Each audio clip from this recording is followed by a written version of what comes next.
put it, who, by the way, they were like our superheroes. The Zulu Nation was the biggest street gang in New York City. And when hip-hop came along, hip-hop says, no, you don't got to be like us. You don't got to do all this negative stuff. What is it that you could do? Some kids said, yo, I got poetry.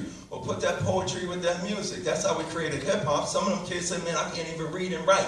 But hip-hop said, no, we won't discriminate against you. What could you do? Man, when I hear that music, it made me spin on my head. Those other kids that had this beautiful art in them, up until the point where they were getting thrown in and out of jail, it took somebody to say, hold up, governor, just stop putting your kids in jail. Look at what that kid just drew on that wall. Look at the beautiful color. It's art. So this whole book, the look, the sound, the clothes, the feel, the vibe, the way that for each different interpretation of, like if you look at DMC, it's going to be different from the way you look at it. And your interpretation of DMC is going to be different from hers. So we use 4 different artists in the same book. So, you know, if I really was a superhero and I came in here, but I am, don't tell nobody.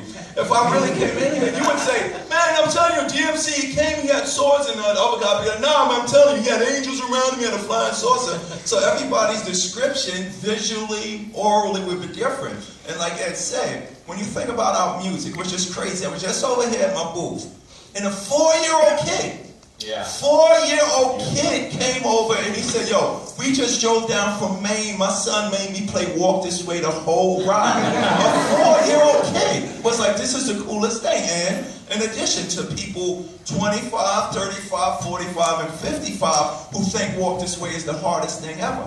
A true story, and this is why we said we're going to write this book where the kid could read it. The same way a 4-year-old kid could listen and Run DMC records and like it is the same way my fans from my generation and even the kids now could listen to it. The 4-year-old kid loved it. We was in Vegas one time, and this is when Suge Knight, Tupac, Snoop, when Death Row was Death Row. And we in Vegas, and Suge and Death Row had hired me, Running Jay, before he passed away to come do a show for them.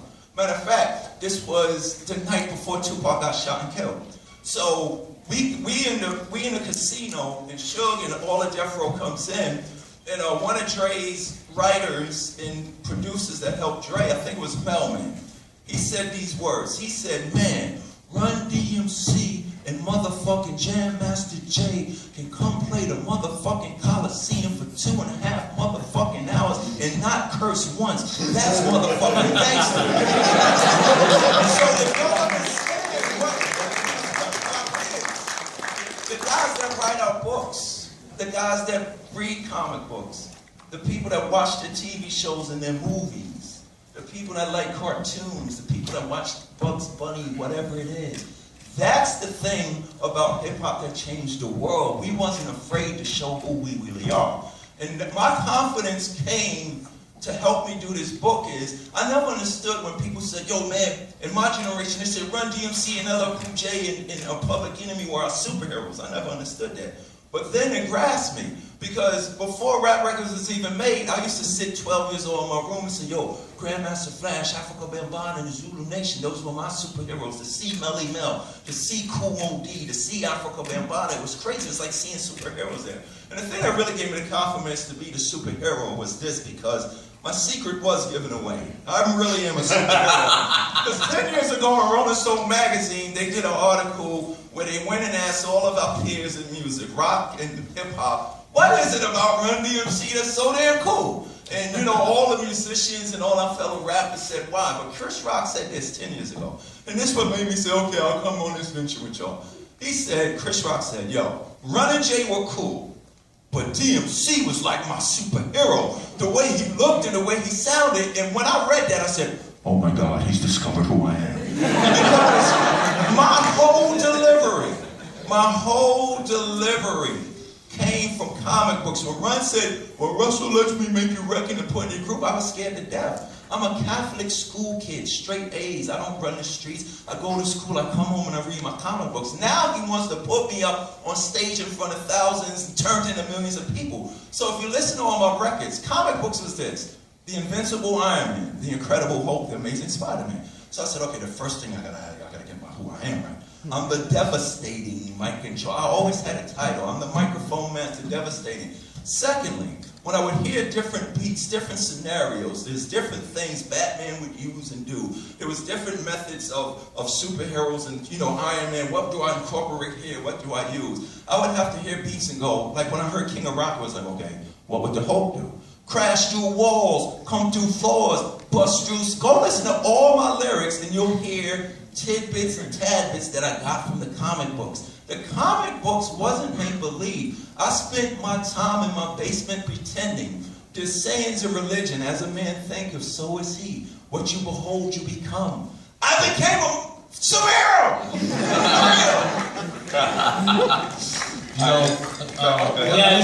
This is Mike. First of all, this is Mike Davis right here. He's one of the Mad Twins, native to Boston, amazing animator and amazing creator himself. He contributed to our book. Killer artist, man. One thing that I want to say about Mike and also artists of his generation, and also to kind of give you some context. The comic books that we grew up on, for example, like, and I had the honor of bringing Sal Buscema on board to do the cover of our graphic novel, and that just blew us away. But Sal Buscema and the John Romita, everyone of that era, they grew up listening to the Beatles, and then they were a little younger, they grew up listening to Elvis Costello.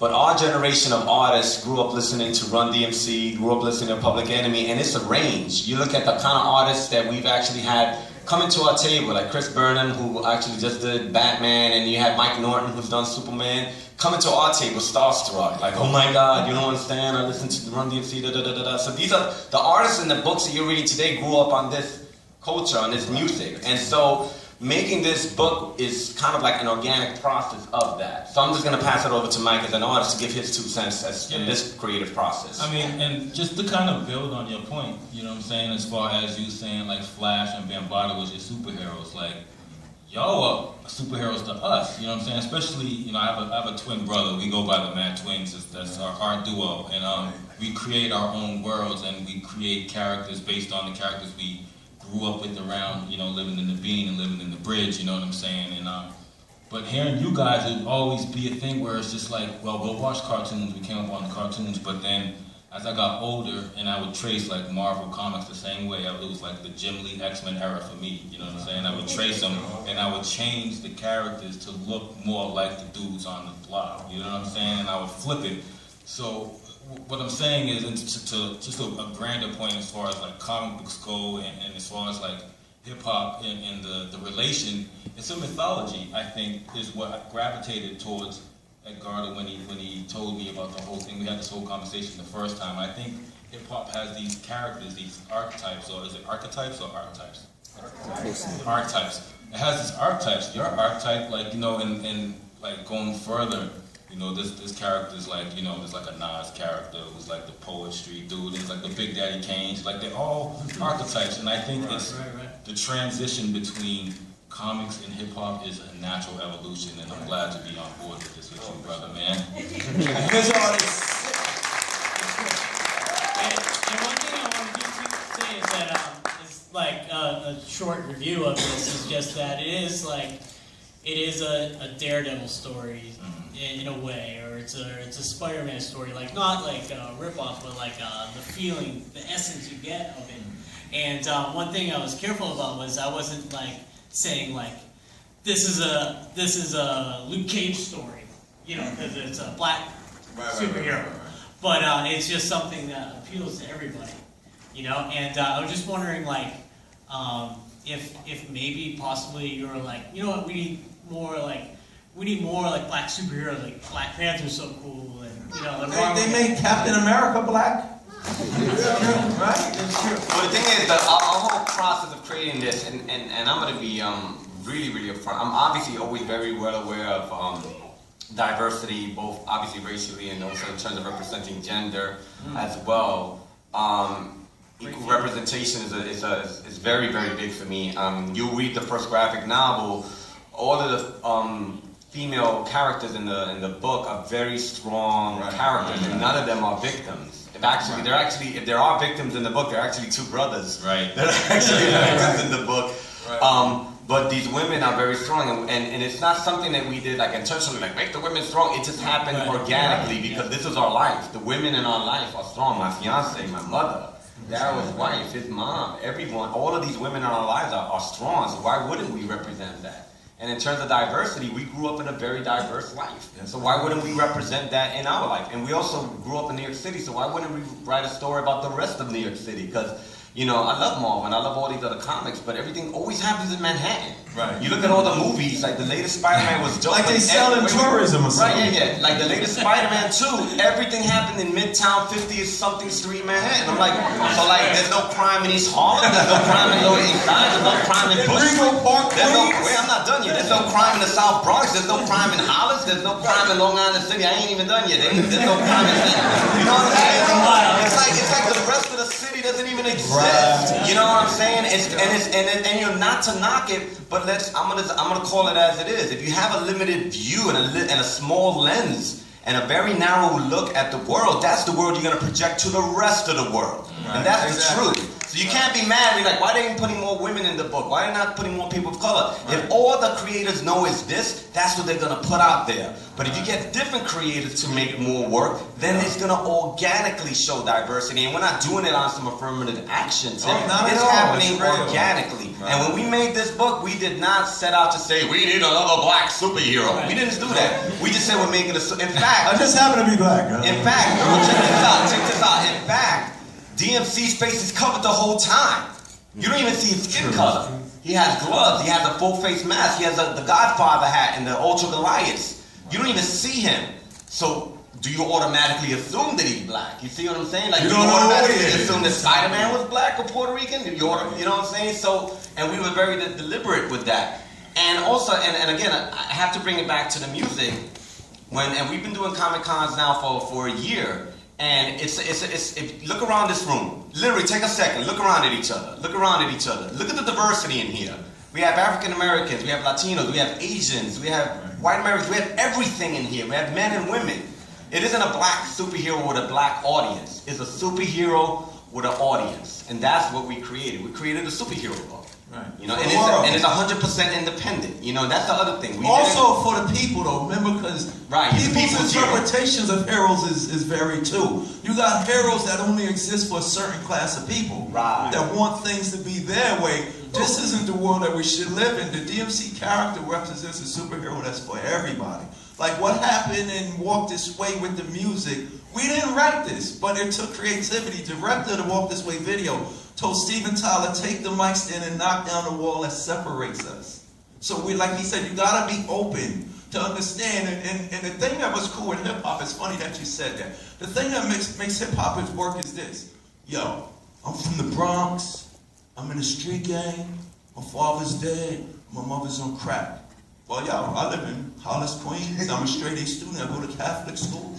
And I got both my parents at home. But then we don't get mad at you and say, so what could we do to make it better for her? How do we do that? At first I used to always think that everything that takes people over starts with tanks, guns, and bombs. But the first thing dictators and evil tyrants, especially the ones that's going to try to take over my universe, the first thing they do before they send the army out to start beating on us and shooting us, what do? Go to the museums, destroy all the arts, shut the poets up, rip the paintings off the walls, stop the playwrights, keep those guys from making enough film. Our revolution begins with the arts. My revolution on life.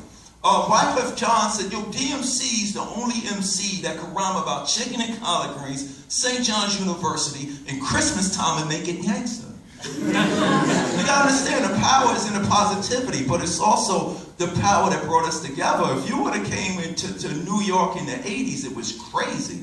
And like Ed said, we're going to address the issues. You know, we're going to address homophobia. We're going to address AIDS. We're going to address alcoholism. We're going to address the drug epidemic.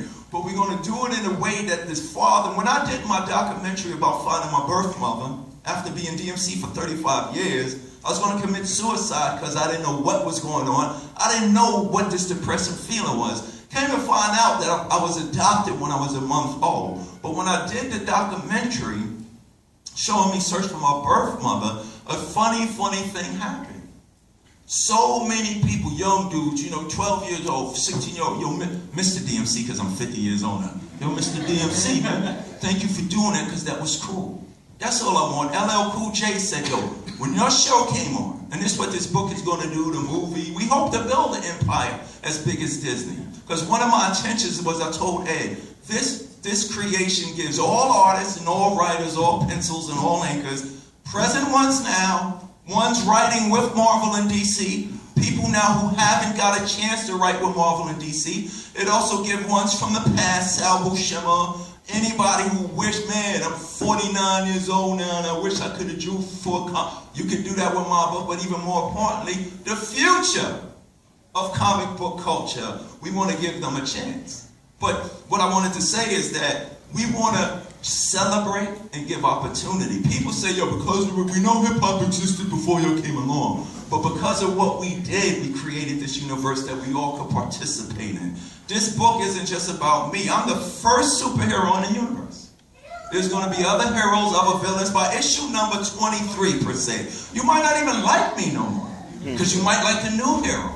You know what I'm saying? Like I said, we're going to have female writers be a part of this. We're going to have female artists be a part of this. This isn't a limited thing, and the only reason that it has to be that way is because, not because that's who I am, that's the world. Ed said when he came to the Beacon Theater to see Run DMC, that thing in him was in me, and it attracts us all together. That's what we're celebrating with this. It's all about our artistic creativity and what we believe in and what we hope for, and truth be told, it all can come true if you present it in the right way.